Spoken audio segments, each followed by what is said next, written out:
Good day and welcome back to another Dbz Dokkan battle video. In this video we are going to take a look at the Extreme Z battle. So this is going to be the this is going to be the Unparalleled Golden Key Super Vegito Extreme Z battle. So we're going to be taking a look at just how to do this.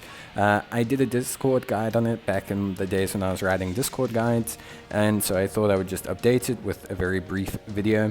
Extreme tech and transformation boost type units are going to be the most effective here.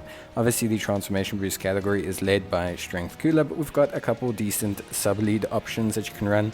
There's plenty of great options there.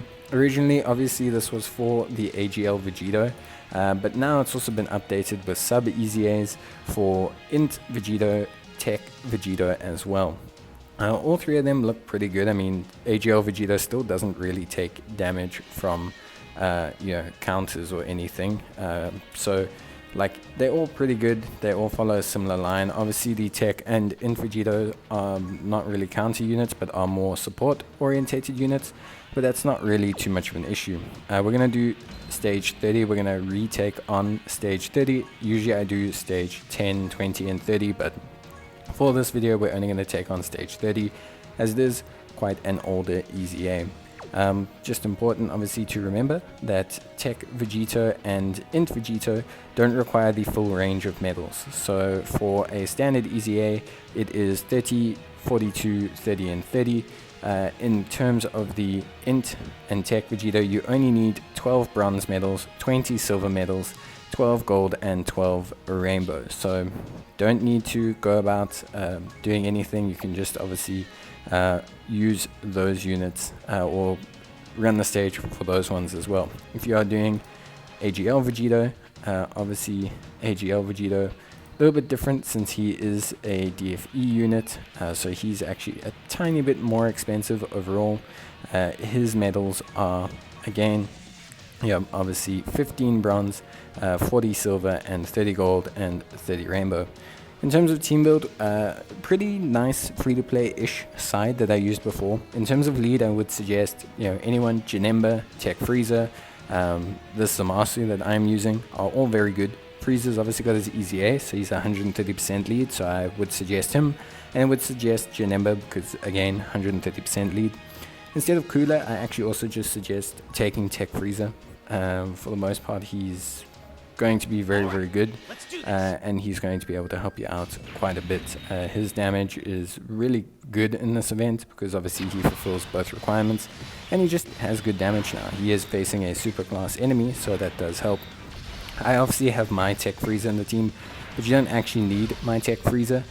You only need one of them pretty much to complete the event. As long as the friend is rainbow, they'll pretty much auto-complete the event for you.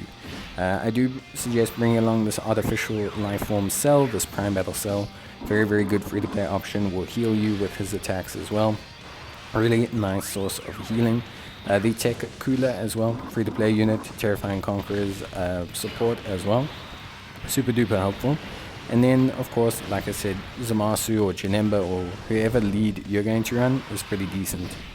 If you are looking for a lead to run, you could look at someone like the LR World Tournament Piccolo. He is 120% Terrifying Conquerors lead. He's going to be a very good option.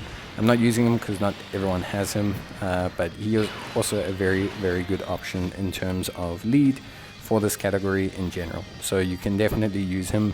He'll be quite helpful overall. Physical movie bosses Frieza, nice tank, good support for obviously movie bosses category units, but he'll tank decently well in this event. Not tremendously, but he will tank decently well. He won't get you killed or anything like that, especially if he takes a couple hits. You can see there 23k, not too bad, drops down to 16. He's building damage reduction the whole time, which makes him tank fairly well after he's been hit a couple times. Especially with super attacks, he won't take nearly as much damage. So yeah, and you can see there Frieza doing a lot of damage. Again, obviously I have two of them. That's what I do suggest. If you don't have Frieza, like I said, don't worry about it. Your friend Frieza will pretty much carry the run within the 2 turns that he's on. So you don't need to worry about too much, you just need to survive that second turn. And yeah, that's pretty much it. Everything's pretty straightforward, nothing too crazy. The EZA's gotten a lot easier over time, as most do. You can see there, you know, the Prime Battle Cell tanking really well, and if you need to, you can get healing from him. But realistically, you shouldn't have too much of a problem if you've played the game for a little while. But yeah, just try and build the best team that you can, and that's really going to help you out. But a nice team build here, majority free-to-play units. Just the Zamasu, who you can replace with Janemba or Frieza, and then obviously the Frieza unit itself, which you can replace with pretty much anything. I would suggest using, like I said, the Terrifying Conqueror's Piccolo in replace of Frieza, or you could just use him as lead and build around that as well. And yeah, that's pretty much it. So like I said, for Vegito, it's 15 bronze, 40 silver, 30 gold, 30 rainbow, and then for the INT and the TEQ Vegitos, it's a little bit less. Yeah, we're looking at only like half the medals, so much better, much easier grind. And yeah, that's pretty much it. So thank you guys for watching the video. Leave a like if you enjoyed it, or leave a comment if you need more help, and I'll see you guys next time. So until then, bye.